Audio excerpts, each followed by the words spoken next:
आप सब लोगों को मेरा नमस्कार, सबको मेरा प्रणाम।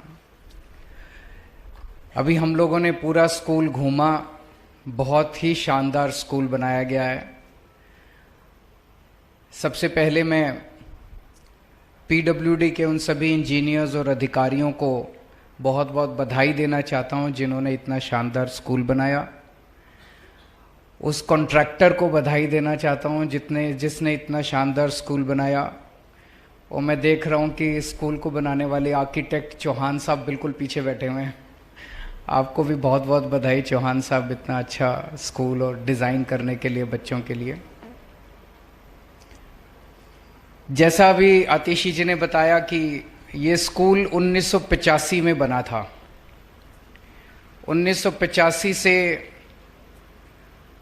अभी तक 37 साल हो गए। इन 37 सालों में इस पार्टी की सरकार भी आई और उस पार्टी की सरकार भी आई, लेकिन स्कूल किसी भी पार्टी के पॉलिटिक्स में अहमियत नहीं रखते थे। स्कूलों को ठीक करना, बच्चों को शिक्षा देना, गरीबों के बच्चों को आगे बढ़ने का मौका देना, ये कोई बात ही नहीं होती थी राजनीति के अंदर। कोई ना कांग्रेस कहती थी कि हम आए तो हम आपके बच्चों को अच्छी शिक्षा देंगे, ना बीजेपी कहती थी कि हम आए तो हम आपके बच्चों को अच्छी शिक्षा देंगे। हम आने के बाद बस यही कहते हैं कि हमको वोट दोगे तो हम आपके बच्चों को अच्छी शिक्षा देंगे। हमारी तो पूरी की पूरी राजनीति बच्चों की शिक्षा के ऊपर आधारित है। 37 साल के अंदर दोनों पार्टियों की सरकारें आई, किसी पार्टी ने आपके टिन वाले स्कूल को ठीक करने की नहीं सोची।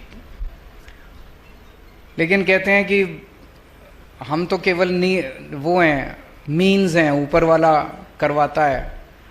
तो ऊपर वाला शायद इंतज़ार कर रहा था कि एक दिन आम आदमी पार्टी की सरकार आएगी और वो दिल्ली के सारे टिन वाले स्कूलों को शानदार बनाएगी।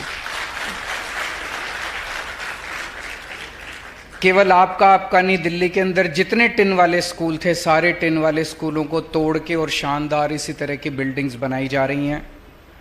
पहले एक गरीब का बच्चा जब सरकारी स्कूल में आता था तो उसके अंदर बहुत हीन भावना होती थी कि मैं कैसे स्कूल में जा रहा हूँ।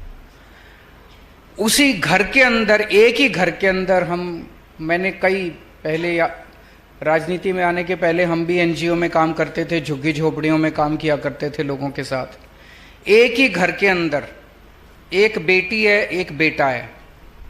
बेटी को सरकारी स्कूल में भेजते थे, वहाँ पढ़ाई नहीं होती थी। बेटे को किसी तरह से पेट काट के माँ बाप आसपास के छोटे मोटे प्राइवेट स्कूल में भेज देते थे।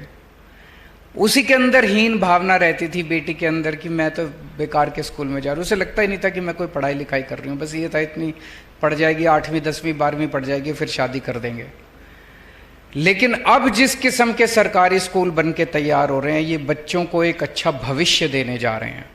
ढेर सारे ऐसे लोग हैं जो प्राइवेट स्कूल से निकाल के अपने बच्चों को सरकारी स्कूलों के अंदर भर्ती करा रहे हैं। अब जो बच्चे सरकारी स्कूलों में आ रहे हैं वो हीन भावना नहीं, जबरदस्त कॉन्फिडेंस के साथ भरे हुए हैं कि हम भी जिंदगी के अंदर कुछ कर सकते हैं और हम भी भारत माता के सपनों को साकार कर सकते हैं। भारत के विकास के अंदर हम भी शामिल एक के बाद एक शानदार स्कूल पूरे दिल्ली के अंदर बन रहे हैं। कुछ बिल्डिंग रह गई अब, जो मैं एजुकेशन मिनिस्टर से भी कुछ दिन पहले डिस्कस कर रहा था कि कितनी और बिल्डिंग रह गई हैं। कुछ चंद बिल्डिंग रह गई हैं, बाकी दिल्ली सरकार के सारे स्कूल लगभग इसी किस्म के, इसी स्टैंडर्ड के स्कूल बन गए हैं। इस स्कूल में, इस अच्छे स्कूल में बच्चों को आने का मन करता है। बच्चों से मैं मिलता हूं, बच्चे कहते हैं जी पहले स्कूल जाने का मन नहीं करता था और अब स्कूल से घर जाने का मन नहीं करता। हमें लगता है हम स्कूल में ही बैठे रहें, है ना? हाँ, अब बच्चों का मन करता है कि क्लास में ही बैठे रहें, लैब में ही बैठे रहें, स्कूल में ही बैठे रहें। इतना शानदार ऑडिटोरियम है ये। मैं चैलेंज करता हूं, दिल्ली के 99.9% स्कूलों में इस तरह का ऑडिटोरियम, एयर कंडीशनड ऑडिटोरियम आपको नहीं मिलेगा। इतना शानदार स्कूल आप लोगों को मिला है।